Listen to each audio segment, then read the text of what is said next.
Uma saudação a todos e a todas, uma gratidão especial ao professor Elano pelo convite, a cada pessoa que compõe aqui a mesa, o professor, o estudante. Que bom termos aqui um estudante participando, alguém que se engaja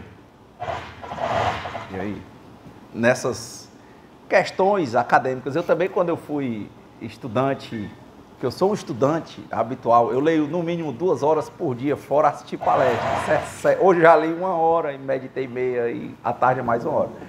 Então, quando eu era estudante da graduação, eu fui do centro acadêmico, tanto de letras quanto de direito, eu fui do Diretório Central dos Estudantes, eu fui da União Nacional dos Estudantes, eu fui diretor regional. Então, tudo isso eu participava. Eu viajava o país inteiro de ônibus naquela época, 2, 3 dias daqui para Cuiabá, para São Paulo. Então, quer dizer, a minha história com movimentos coletivos começou no movimento estudantil. E, logicamente, muitas pessoas falavam mal, né, dizer de que quem estava no movimento estudantil não estudava, né? E eu acho que não tem nada a ver, depende muito do seu foco. Dá para fazer tudo, se organizar, né? E ser liderança do que quiser ser, né? A grande questão é que eu acho que nós precisamos de pessoas que se envolvam de verdade com a vida, né? E que legal, porque as coisas passam, né? Então o tempo é esse, é impressionante. Quem é dedicado numa coisa tende a ser dedicado nas outras coisas também. Aqui no Ceará falava que quem faz um cesto faz um cento, né? Então eu acho que é por aí. Então esse engajamento, o professor Elano, o nosso outro colega aqui que é do Direito Internacional, eu queria escutar, ele era primeiro, era melhor. Mas a ocasião me trouxe para esse momento. Então, depois desse minutinho de conversa, tratar aí, o tema ficou específico, hein? Diga aí para nós só o tema específico. Sindicato e a indústria 4.0 na perspectiva dos direitos humanos. E a indústria 4.0, sindicato e a indústria 4.0 na perspectiva dos direitos humanos. Está aqui o bicho virado para mim, professor Elano. Então, sindicato, e eu estou gravando só para vocês saberem, porque quem está no Instagram, o meu é @ClovisRenatoDireitos. Então, todo dia tem vídeos, depois eu vou fazer pequenos vídeos de informações. E todo dia tem vídeo gratuito, tanto no Facebook, quanto no Instagram, quanto no YouTube. Só que no YouTube é mais restrito do canal. Mas no Instagram todo dia tem, depois isso aqui vai virar alguns recortes, né, de pequenas informações para isso. Então assim, ó, sindicato, indústria 4.0, direitos humanos. 3 eixos centrais. Acho que a primeira coisa que as pessoas não sabem, né? O que é um sindicato? Ó. Sindicato, nem todo canto no mundo o nome é sindicato. Até porque tem canto que sindicato tem um mau nome pelo mundo porque é ligado a outras instituições, não o modelo que nós temos aqui no Brasil, certo? Então, lá em outros países, por exemplo, chama trade unions, por exemplo, não é? Então é União de Trabalhadores, é o nome básico, certo? Aqui sindicato permanece porque do grego, você lembra do tema, você não lembra de sindicato, mas a maioria das pessoas aqui deve trabalhar, ou deve trabalhar num prédio, ou deve morar em um prédio. Quem mora em prédio aqui? Olha, a maioria. Lá tem o quê? Quem é que coordena? Quem é que vocês elegem para coordenar o prédio? O síndico. Síndicos, do grego, é aquele que protege, é aquele que defende, é aquele que representa. Então, por isso que, independentemente das compreensões anômalas que tem para sindicato no mundo, é porque sindicato é aquele que representa, aquele que protege, aquele que defende. Esse é o papel central do sindicato e é por isso que sindicato continua a existir e compreendo eu que enquanto existir sistema capitalista, existirá sindicato, certo? Então, dentro dessa perspectiva de existência de sindicato, entender o que é um sindicato, qual é o papel dele, antes de falar de modelo brasileiro, porque não é o tema, não dá, seria bom a disciplina toda de direito sindical, você vai encontrar que, quando você olha para capitalismo, olha para mercado, você imagina que num país com mais de 210 milhões de habitantes, a maioria ou trabalha ou quer trabalhar. E quer trabalhar literalmente, porque nós não somos, a maioria, detentores do capital. Mesmo quem está sonhando em ser um grande Warren Buffett da vida, né, um investidor, um Jorge Paulo Lemann, um empresário investidor, primeiro tem que ter o dinheiro para investir. Ou não? Porque, bota dinheiro nisso, para você pegar, sei lá, R$1.000 num fundo imobiliário, tem que ter ao menos uns 130 mil lá. Então não vai. Não é assim, né? Vou botar lá, tem que conseguir o dinheiro. E como é que você consegue dinheiro? Se você não herdar, você vai ter que trabalhar. Então a maioria das pessoas está nessa categoria de trabalho. Até mesmo porque saíram uns estudos aí que mais da metade da riqueza do mundo está nas mãos de apenas 50 pessoas. Então, por isso que eu estou dizendo, dentro do capitalismo, pressupõe-se uma existência de uma mais-valia, de uma desigualdade social. E diante dessa desigualdade social, em que mais de 50% da riqueza do mundo está nas mãos de 50 pessoas, pensando em 50 pessoas, que não dá, sei lá, 1/10 desse auditório. E você imagina que o mundo tem mais de 7 bilhões de habitantes? Você imagina hoje que um dos homens mais ricos, que é mais rico do que, por exemplo, o Buffett, mais rico do que o dono da Amazon, o Jeff Bezos, ele é um indiano, e na Índia é o país mais populoso do mundo, está ganhando da China.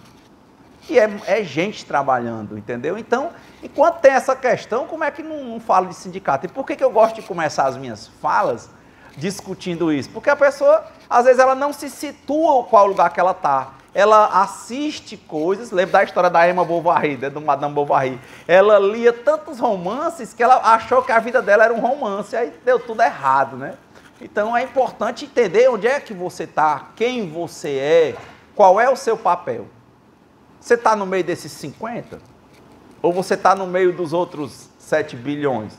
Se você não estiver no meio dos 50, provavelmente você não consegue sequer ter acesso, salvo ler, sobre a essas pessoas que são detentoras reais do capital.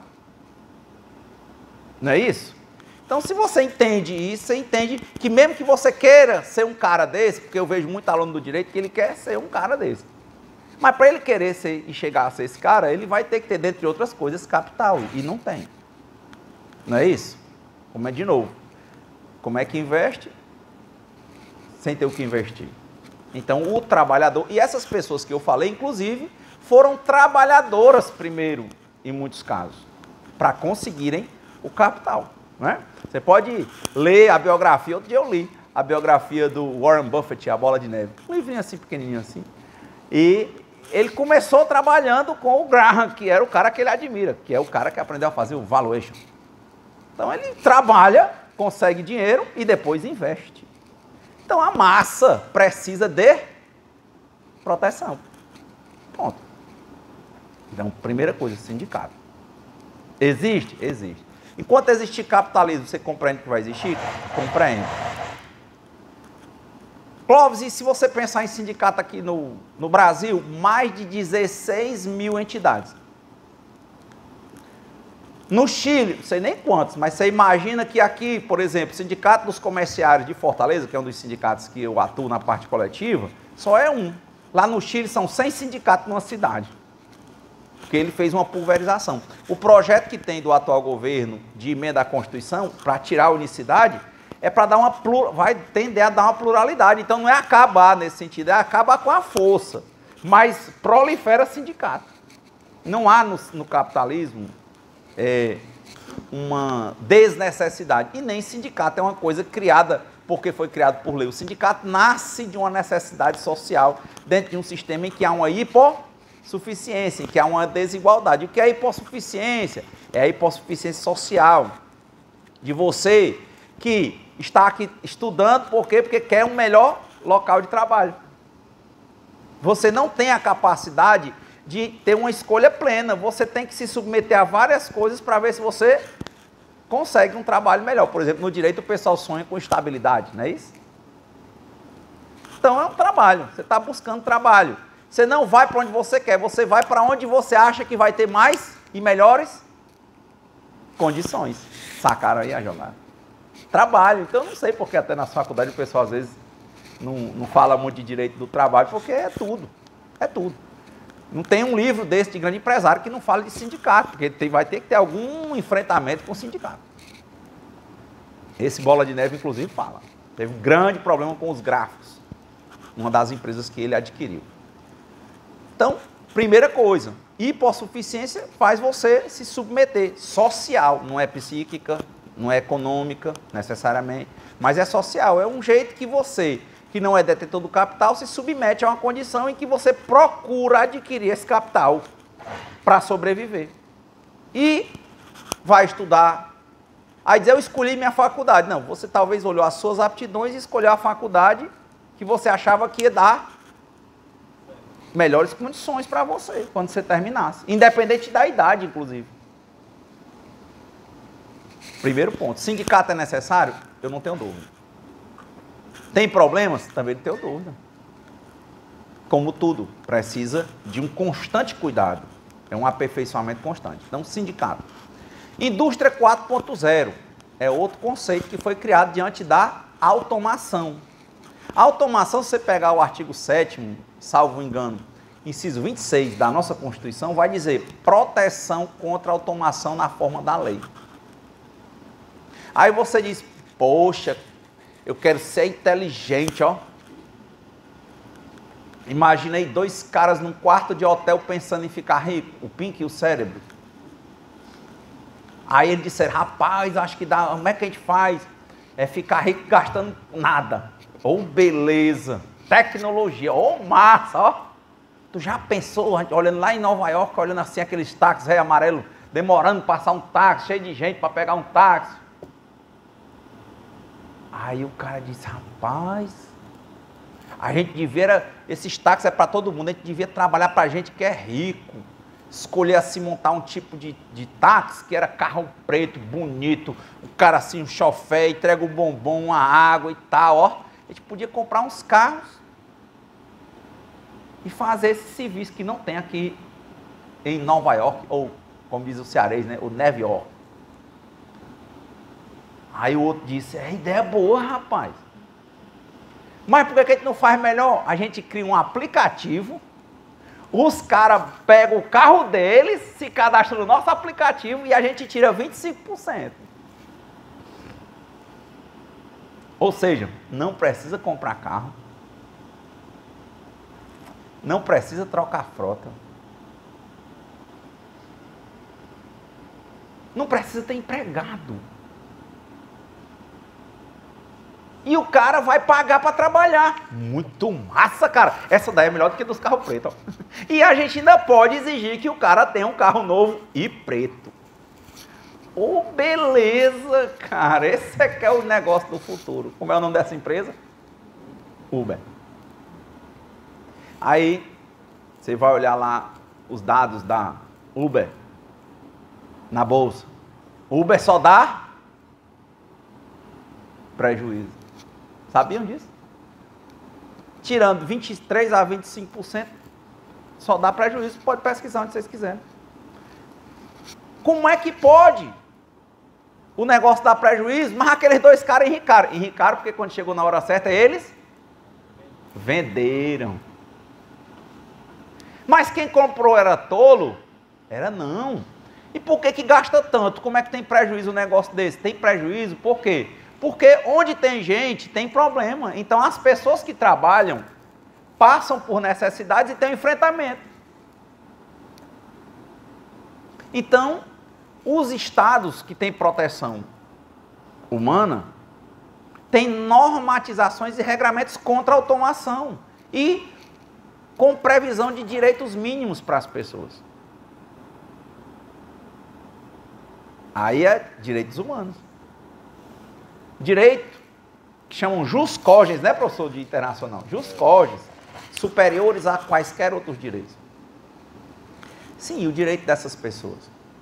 E diante de problemas para essas pessoas. Aí a coisa começa a andar, a ideia parecia boa, eles venderam e enricaram, os outros ficaram com a Uber, que também é dona de um pouco da 99. E todas as duas dão prejuízo. Por quê? Gasta muito com mídia, e advogados. Quem sabia que o Uber dá prejuízo? Dá prejuízo. Pode pesquisar, é fácil. Mas e aí, Clóvis? Depois de algum tempo, o business sendo testado, o que está acontecendo? Vários países no mundo estão começando a reconhecer o vínculo de emprego entre o motorista de aplicativo e o aplicativo. Ou seja, ele dizia, não, mas ele não está satisfeito. Se ele estiver satisfeito, por que ele entrou com a ação? Entra. Não foi ele que entrou? Aqui, agora, eu vi ontem uma notícia dizendo, por exemplo, que já houve uma normatização, né, em cima desses aplicativos, e agora eles estão numa imposição, querendo impor que o aplicativo só fique com 10%. Veja, se o business, pegando 23% a 25%, diante desse enfrentamento, porque a ideia era ser um monopólio. É um business que ou você vira um monopólio ou você sai do jogo. Aí, botar prejuízo com 23, 25, se baixar para 10 e começar, como está acontecendo no mundo inteiro, Inglaterra, Alemanha, Brasil, começando a reconhecer os vínculos trabalhistas, há uma probabilidade do business sumir. Ah, mas as pessoas... Não, quem está entrando com a ação são as pessoas.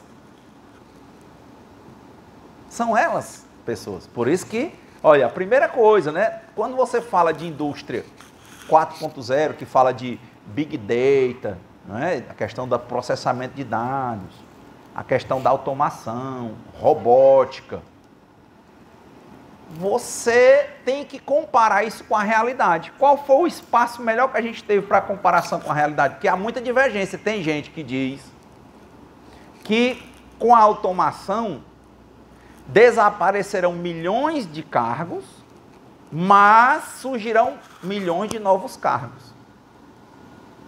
E há gente que diz que não, que somente desaparecerão cargos e que vai ficar uma massa de pessoas sem ter o que fazer. Então, há esse ato. A realidade está trazendo provas para nós.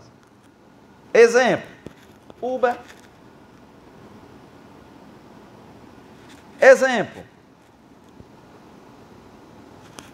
teve a pandemia, rapidamente as pessoas começaram a trabalhar por home office.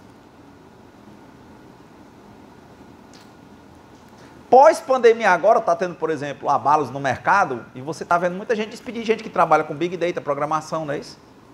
Sites conhecidos, talvez, por vocês, Primo Rico, vários, então é isso, despedindo. Trabalham nessa parte. Mas não estão sendo despedidos porque estão sendo substituídos pela máquina, estão sendo despedidos porque não está tendo demanda. Chamam bull market, é quando o mercado está em alta. Bear market, ou bear market, é quando está o urso empurrando para baixo. Está em baixa, não é automação. Então eu não estou trazendo aqui dizendo eu defendo uma tese ou outra.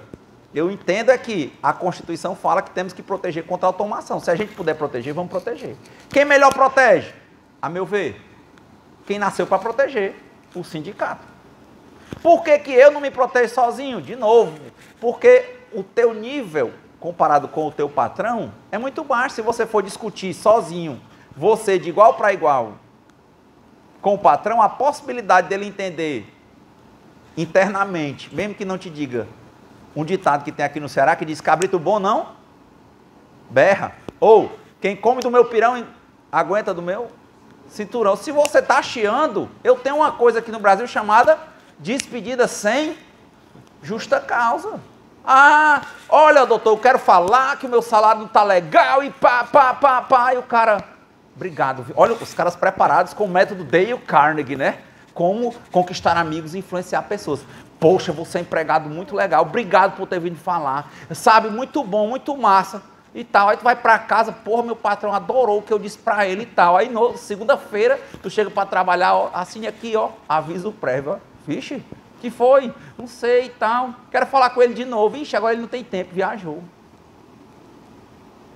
Se você for falar só, pessoaliza a discussão. Quem tem experiência, procura quem? Alguém que seja um terceiro, que não pode ser despedido, e geralmente quem é? O representante do sindicato, porque ele tem uma estabilidade que não necessariamente é da tua empresa, mas assim ainda ele te representa.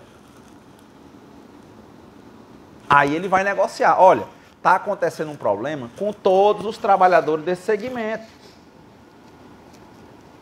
E aí, como é que nós vamos resolver?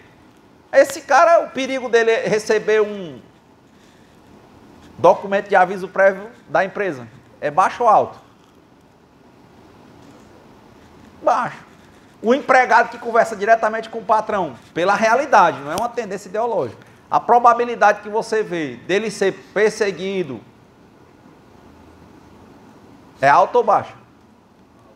Alta. Quem tem coragem de falar diretamente com o patrão aqui? Sempre.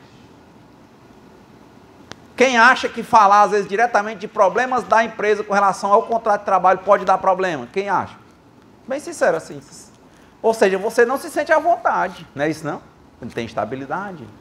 Tá vendo por que eu digo que onde tiver capitalismo, em que a minoria detém o capital e a maioria só tem a força de trabalho, e essa minoria pode dispensar a maioria aos poucos? Por que eu digo aos poucos? Porque se dispensar tudo, como é que ele vai ter mais valia? Como é que ele vai ganhar dinheiro? Precisa de alguém para trabalhar. É importante que tenha o sindicato. Então, a indústria 4.0 tem essas duas nuances, né? Pode haver uma nova criação de cargos, com a implantação, com consequente extinção de outros, ou pode simplesmente extinguir cargos e ter gente ficando sem o que fazer. Vamos para a realidade de novo. Pandemia. Houve um número estável com as medidas que foram tomadas entre emprego e desemprego. Pós-pandemia, podemos falar já assim, né? Pós-pandemia. O que está acontecendo? O que está acontecendo nos Estados Unidos? Está rolando uma tal de, que ele não viu há 40 anos, inflação. Uma das coisas que está levando a inflação para cima, o preço dos serviços. O que é o preço do serviço? A mão de obra que está cara. Como assim? Ele bota um preço barato e ninguém vai para o posto de trabalho. O que está acontecendo nos Estados Unidos? Carência de gente para trabalhar. Quem viu essas notícias? Não tem isso? Aqui no Brasil, saiu uma pesquisa do IBGE, agora no segundo trimestre de 2022, a queda do nível de desemprego estava em 11, está em 9. E continua tendo o trabalho normal, o teletrabalho, várias formas de automação, mas só que quando a gente sentou para ver a realidade, não é a mesma coisa. Eu comecei a estudar sobre metaverso, professor Elano. Só falar, o Açaí comprou um terreno no metaverso, não sei quem comprou um terreno no metaverso. Fui estudar, eu quero o metaverso como é. O Facebook investiu mais de 10 bilhões de dólares no metaverso. Agora semana passada, houve uma audiência aqui no Brasil no metaverso. Aí você, poxa, muito massa, cara. Lembra, tinha um filme daquele Bruce Willis, muito bom, chamava Os Substitutos. E aquilo a gente pensava que o metaverso ia para ser aquilo ali. Quando você chega no metaverso hoje, é uns bonequinhos, são uns bonequinhos, uma mesa, um negócio. Várias situações difíceis, ou seja, a coisa ainda está muito infantil e o pessoal está pensando que está como se fosse um jogo 4D que ele está jogando no videogame, mas não está assim ainda. Mas quando a gente só lê e não testa na realidade, a gente se confunde. Teve um prefeito que fez uma reunião, você vai ver lá os bonequinhos. Fazer uma audiência. E se eu botar outra pessoa no lugar? Como é que eu garanto que aquela pessoa é a pessoa? Olha, eu vou fazer uma audiência aqui de custódia com um líder do crime organizado que está num presídio federal. Vou fazer pelo metaverso. Ora, ele vai botar ele paga até qualquer um lá para ficar falando lá e ele não está lá. E aí? Porque o metaverso é um bonequinho. Um avatar, né? É um avatarzinho. E nem é bonitinho, não. com 10 bilhões de dólares investidos. Ou seja, dentro dos 30 minutos que nós temos aqui, a gente tem que colocar os pingos nos is. Sindicato. Existe? Existe. É necessário? É. É presidente que acaba? Acho que não, porque não foi o presidente que criou. É uma necessidade, esse descompasso que gera necessidade de sindicato. Em todo canto tem. Quando eu tive como assessor lá na Organização Internacional do Trabalho em Genebra, você tem o tripartismo, representante dos trabalhadores, dos empregadores e das empresas. Então você tem um movimento sindical mundial. No Brasil, o pessoal diz assim, olha, eu sou do lado da extrema-direita, liberal, eu estou afim da Fiesp, da FIEC, da Fé Comércio. Tudo isso é sindicato, só que é sindicato patronal. O modelo sindical brasileiro é sindicato dos trabalhadores, federação, 5 sindicatos no mínimo faz uma federação, e tem uma confederação nacional. E pode ter uma central sindical de trabalhadores. E o patronal é sindicato das empresas, federação das empresas, aí, Fiesp, Federação da Indústria do Estado de São Paulo.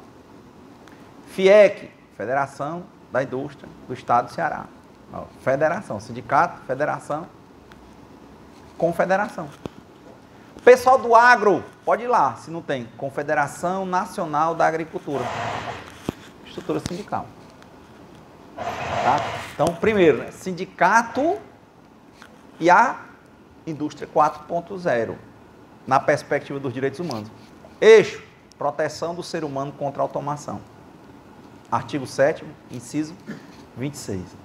Eixo, Clóvis, eu não gosto do artigo 7º da Constituição. Eu gosto é de economia. Então, qual é o artigo central da economia? Artigo 170, não é isso?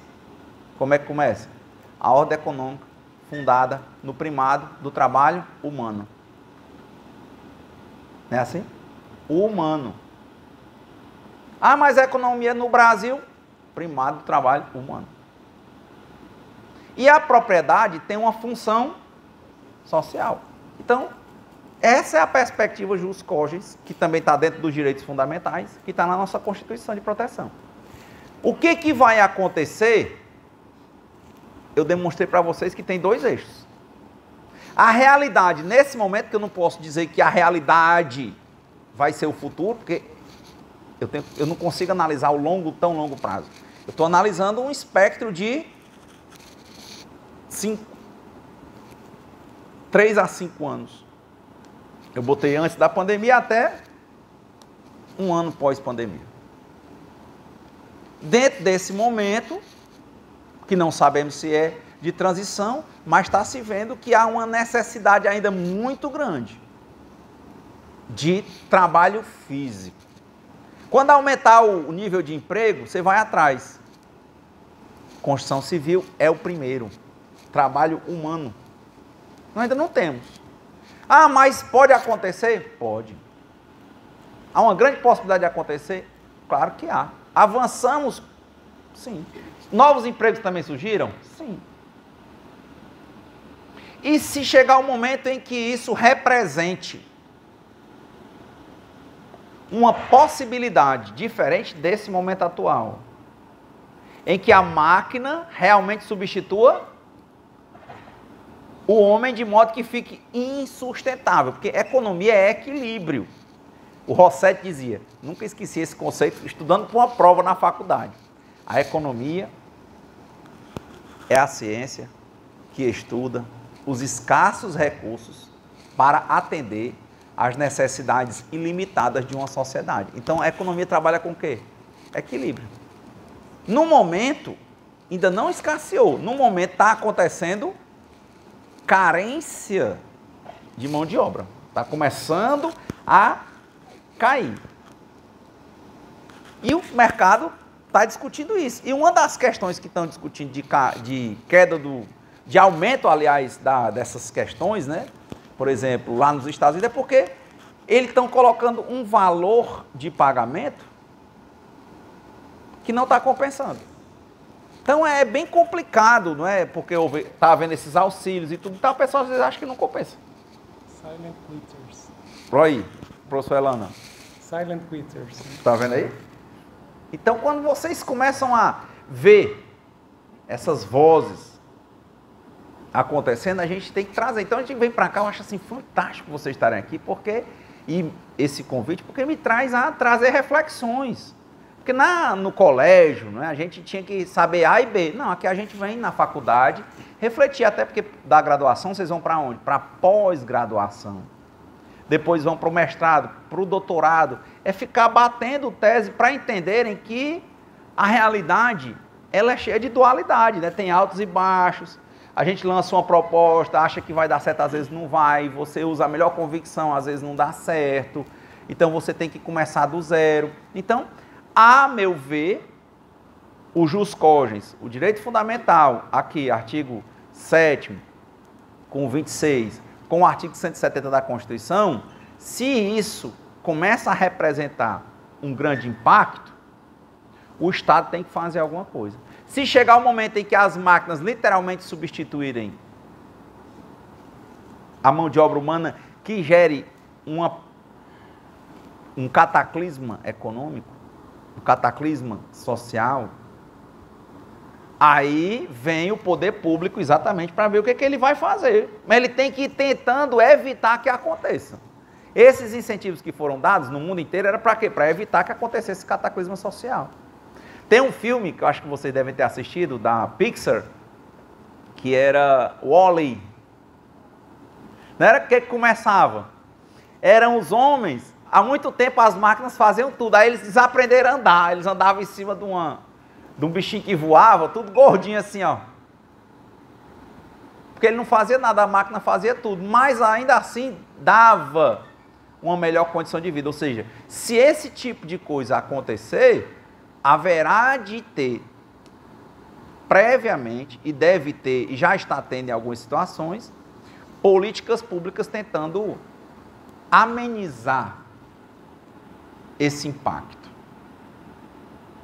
Obrigatoriamente o Estado tem que tomar essas posturas. Agora, na conclusão dado o tempo,